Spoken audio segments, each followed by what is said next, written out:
Haunted बस। सामान pack करो, रिया ऑलरेडी बहुत देर हो चुकी है। तुम शायद भूल गई कार सर्विस को दे रखी है। जल्दी चलो, फिर कोई वाहन नहीं मिलेगा। अपने फोल्डर कलर्स तेजी से समेटता हुआ आशीष बोला। अरे बाबा, बस हो गया। कल की एग्जीबिशन के लिए कुछ तैयारियां रह गई थी, वह निपटा रही थी। तेजी से आगे बढ़ते आशीष का पीछा करती हुई रिया लपकती हुई उसके पीछे भागती हुई बोली। कुछ कल के होने वाले इवेंट का तनाव और कुछ दिन भर की थकान से आशीष गुस्से में आ गया था और चुप था। ऐसा करना आशीष, तुम अपनी अभी एक सेल्फी निकाल लो, कल एग्जीबिशन के गेट पर लगा देंगे। तुम्हारा फूला हुआ मुंह देखकर आने वाले दर्शक समझेंगे इस एंटिक पीस की तरह अंदर के आर्ट पीसेस भी एंटिक ही होंगे। रिया ने यह बात इतनी गंभीर मुख बनाकर कही कि आशीष की एकदम से हंसी छूट पड़ी। अब यह प्यारा युगल आर्ट गैलरी के कॉरिडोर से होता हुआ सड़क पर हाथ में हाथ डाले आ गया था।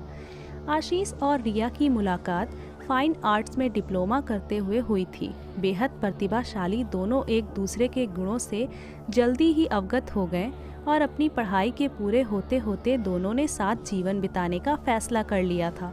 अपनी इस आर्ट स्टूडियो को बहुत मेहनत से दोनों ने खड़ा किया था और अब इस संस्थान में अनेकों छात्र अपनी प्रतिभा को निखार आते थे। कल का दिन दोनों के लिए बहुत खास था क्योंकि वह अपनी जीवन की पहली आर्ट एग्जीबिशन लगाने वाले थे। आशीष, देखो कैब बुक कर लेते हैं। सड़क पर पसरा सन्नाटा देखकर रिया थोड़ी चिंतित होते हुए बोली। रिया की बात को मानकर आशीष अपना फ़ोन निकालने ही वाला था कि तभी सामने से एक बस तेजी से आकर रुकी। बस रुकते ही बस का दरवाज़ा झटके से खुल गया। बस में अंदर झांकते हुए आशीष ने पूछा, सिविल लाइंस जाएगी क्या यह बस? अंदर बैठे भावहीन चेहरे वाले व्यक्ति, जो शायद कंडक्टर था, ने कहा हाँ। उसका गंभीर चेहरा देखकर आशीष कुछ सोच ही रहा था कि रिया उसका हाथ पकड़कर तेजी से बस में चढ़ गई। अरे वाह, जल्दी चलो। बस पूरी भरी हुई थी। बस बैक सीट खाली दिखाई दे रही थी।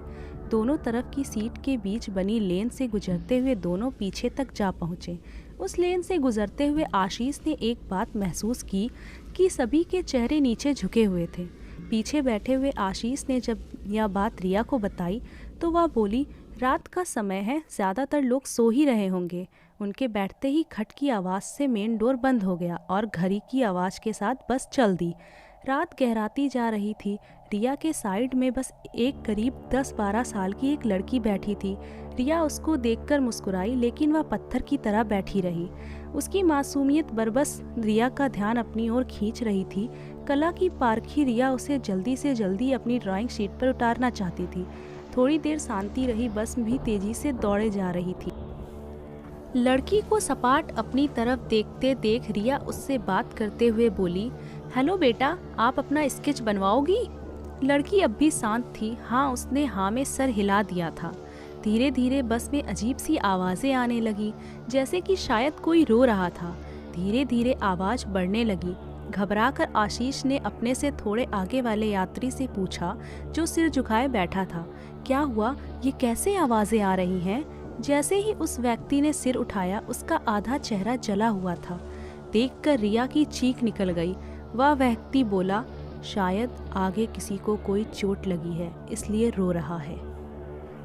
धीरे धीरे बस में रुदन बढ़ता जा रहा था। रिया ने देखा, बराबर बैठी लड़की का चेहरा पूर्व पत्थर समान ही था, लेकिन उसकी आंखों से लाल आंसू बह रहे थे। आशीष और रिया अब पूरी तरह से घबरा चुके थे। आशीष ने खड़े होकर जोर से चिल्लाना शुरू कर दिया, बस यहीं रोक दो, हमें ही उतरना है। लेकिन बस थी कि रुकने का नाम नहीं ले रही थी। बस में लाइटें भी तेजी से जलने बुझने लगी। आशीष रिया को लेकर पीछे वाले एग्जिट गेट तक आ चुका था। अगले स्टॉप पर बस की थोड़ा हल्के होते ही वह रिया को लेकर कूद गया। थोड़ी गति में होने के कारण रिया और आशीष को हल्की चोटें आई थी। बस तेजी से आगे निकल चुकी थी। आशीष ने उठकर रिया को सहारा देकर उठाया। अब दोनों बस जल्दी से घर पहुंचना चाहते थे। वहां से दोनों ने कैब बुक कर ली। घर पहुंचने तक रिया बेहद घबराई गई थी।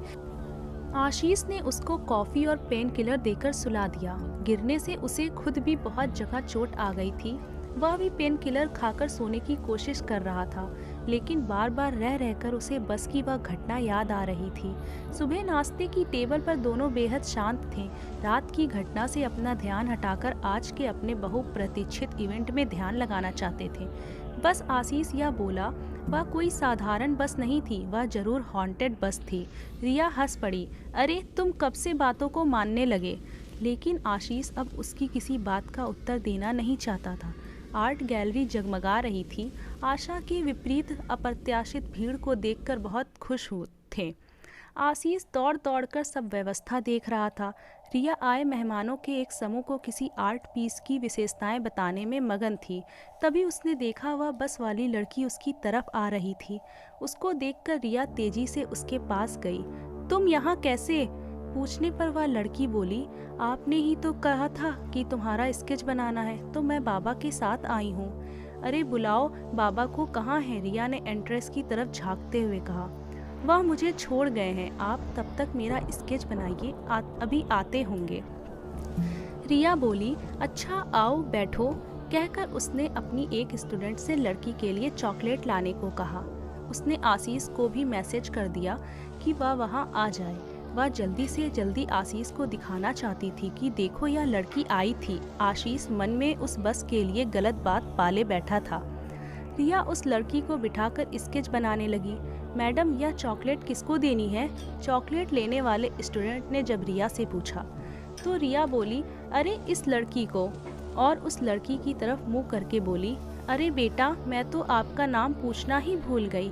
तब तक आशीष भी आ चुका था। वह बोला, किससे मिलवाना है? वह परेशान था, उसके हाथ में अखबार था। मैडम आप किससे बात कर रही हैं? यहाँ तो कोई भी नहीं है। रिया को चॉकलेट देता हुआ वह स्टूडेंट आगे चला गया। अब रिया के माथे पर पसीने आ गया था। देखो रिया, हमारा जिस बस में बैठे थे उसका कल सुबह ही एक्सीडेंट हो गया था और सारे यात्री मारे गए थे। आशीष की आवाज़ उसके कानों में दूर से आती महसूस हो रही थी। सामने बैठी लड़की मुस्कुरा रही थी। कोई मुझे नहीं देख पाएगा, सब भूत समझते हैं ना मुझे। आपने मेरा स्केच बनाने को कहा था, मैं सिर्फ आपको दिखूंगी, आप मेरे बहुत सारी स्केच बनाना। रिया की आवाज़ उसके गले में घुटती हुई महसूस हो रही थी और उसके हाथ बिना उसके नियंत्रण के उस लड़की का स्केच बनाने में व्यस्त थे। डर लगा।